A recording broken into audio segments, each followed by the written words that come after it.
మత్స్యావతారం అనేది శ్రీమహావిష్ణువు యొక్క మొదటి దశావతారం. ఈ అవతారంలో భగవంతుడు చేప రూపంలో భూమిని, వేదాలను మరియు సృష్టిని రక్షించాడు.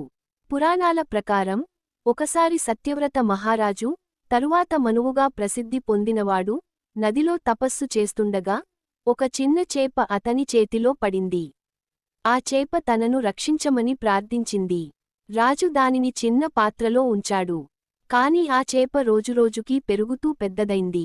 చివరకు అది సముద్రం అంత పెద్దదిగా మారింది. అప్పుడు ఆ చేప అసలు తాను శ్రీమహావిష్ణువునని తెలియజేసి, త్వరలో ప్రళయం రానుందని చెప్పింది.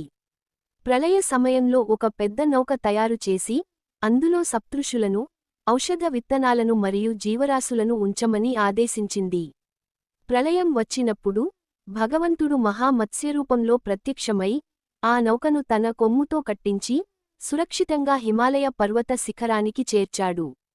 ఈ విధంగా సృష్టిని రక్షించాడు. అలాగే హయగ్రీవ అనే అసురుడు దొంగిలించిన వేదాలను కూడా తిరిగి తెచ్చి బ్రహ్మదేవునికి ఇచ్చాడు. మత్స్యావతారం సందేశం: ధర్మాన్ని కాపాడటం, భక్తులను రక్షించడం, సృష్టిని సంరక్షించడం. మత్స్యావతారం మనకు చెబుతుంది, భగవంతుడు ఎప్పుడైనా, ఏ రూపంలోనైనా తన భక్తులను కాపాడుతాడని. జై శ్రీమన్నారాయణ.